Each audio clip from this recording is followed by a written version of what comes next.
Okay, so we're graphing this function. We spent some time in my class here going through that. There's some specific things that we can do. First of all, the asymptote. It says sketch the graph of the function, then say finds the asymptote. Well, you can't really even sketch it until you know where the asymptote is. And so I like to start there. And the equation, an asymptote, you can't really say an asymptote is an asymptote unless you have the equation of an asymptote. And this is a horizontal asymptote with an equation y equals 3. My students know that k equals, or y equals k is the equation of the asymptote, okay? So y equals k means whatever the k value is, and this is k, is the equation of the asymptote, so y equals 3. So we go up 1, 2, 3, and put a dotted line. Okay. There's also one other point that you can identify pretty easily here, and we got to remind ourselves there's a coefficient of 1 out in front of there.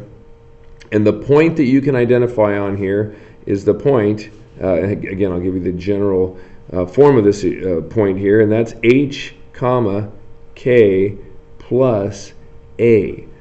If you know your equation, if you know the general form of your equation, then h and k are this number here and that number there. But a is the coefficient of our base.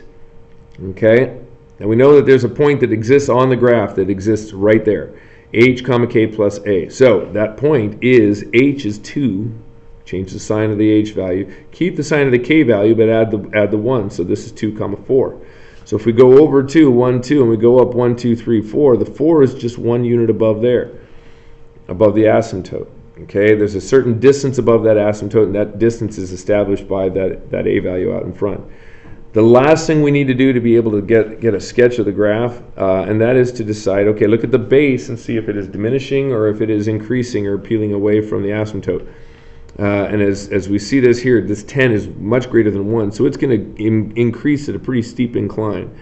Okay, and as it comes down, it's going to get really close to that asymptote, almost indistinguishably close to that asymptote at a quick rate. Okay, so that right there is the sketch of the graph. Now, sketching the approximate graph of the function's inverse. Well, if this is a point that exists on our line, then what's a point that exists on the other line? Well, that's exactly right, 4 comma 2. Inverses mean you're switching x and y. And if we had a horizontal asymptote at y equals 3, then we're going to have, let me make sure. I'm going to switch x and y just to make sure. I was going to say that we have a horizontal asymptote at x equals 3, but I'm going to double check on that. So we switch x and y. We have x equals 10 to the y, oh I see, minus 2 plus 3. The first thing we're going to do is subtract the 3. Okay, so we have x minus 3 is equal to 10 to the y minus 2. Now at this point here, we can't do anything with our y unless we change it into a logarithm. So we have a log. It's a base 10, but so is that. Because that's a base 10. Log base 10 of x minus 3 is equal to y minus 2. So we're going to add 2 to both sides, and we get log base 10 of x minus 3, plus 2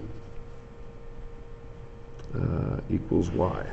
Okay, so we're going to shift this over to the right. This is excellent. Okay, we're going to go over to the right 3 units. Okay, as we go over to the right 3 units, that establishes our vertical asymptote. Okay, our vertical asymptote is dependent upon the left and right shift. And so that's why, yes, in fact, if we simply said, you know what, these are inverses of each other, so if I switch y, our previous asymptote to x, we'll get our new asymptote for the inverse. Okay, there's another point, 4 comma 2. You go over 4 and you go up 2. There's a point right there that exists on the other graph. This one here was peeling away from the asymptote as we increased. We're going to do the same thing here. It peels away as we increase. And so there you have it.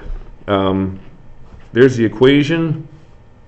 And how are your answers to 14 related to what you know about inverses? And we already kind of discussed that. So thanks for playing.